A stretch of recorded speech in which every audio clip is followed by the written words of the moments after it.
কোনো ঝামেলা ছাড়াই একদিন রুটি বানিয়ে 10 দিন খেতে পারবেন। আর সেটা কিভাবে আজকের ভিডিওতে আপনাদের সাথে তা শেয়ার করব। তাহলে চলেন শেয়ার করি। তার আগে কিছু কথা বলে নিই। এখন সবাই সকালে নাস্তা হিসেবে রুটিটাই খাওয়া হয়ে থাকে।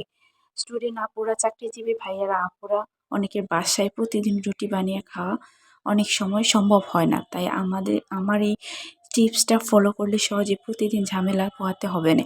একদিন বানিয়ে আপনারা 10 দিন বা 20 দিন ঝামেলামুক্ত, টেনশন মুক্ত থাকবেন। তাহলে চলেন শেয়ার করি। প্রথমে গরম পানি করে আটাটা ভালো করে কাই করে নেবেন, অথবা ময়দাও নিতে পারেন, যার যেটা ভালো লাগে। তারপর আমার মতো এতগুলো রুটি বেলে নেবেন। 10 দিন হলে 10 দিন, 20 দিন হলে 20 দিনের বসে রুটি বেলে নেবেন। বেলে নেওয়ার পরে তাওয়ার মধ্যে এভাবে হালকা ছেঁকে নেবেন।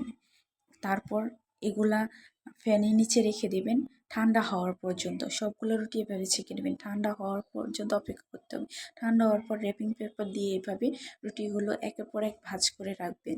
যদি র্যাপিং পেপার না থাকে তাহলে আপনাদের পাশে পলিথিন আছে, পলিথিনগুলো সুন্দর করে কেটে পরিষ্কার করে শুকিয়ে তারপরে এভাবে রাখবেন আমার মতো করে। এভাবে ফ্রোজিং করে রাখলে আপনারা 10 দিন থেকে 20 দিন অনায়াসে টেনশন মুক্ত রুটি খেতে পারবেন এবং কোনো ঝামেলা ছাড়াই। তারপর এগুলা ভাঁজ করে আরেকটা পলিথিনের মধ্যে রেখে আপনারা এটা বক্সেও রাখতে পারেন। আমার সুবিধাতে আমি পলিথিনে রাখছি। তারপর এটা ফ্রিজে রেখে দেবেন। ফ্রিজে 10 দিনের জন্য হলে 20 দিনের জন্য হলে ডিপে রাখবেন, আর 5 দিনে হলে নর্মালে। আমি 5 দিনে তাই নর্মালে রাখছি। ভিডিওটা ভালো লাগলে শেয়ার, কমেন্ট এবং ফলো দিয়ে আমার পাশে থাকবেন।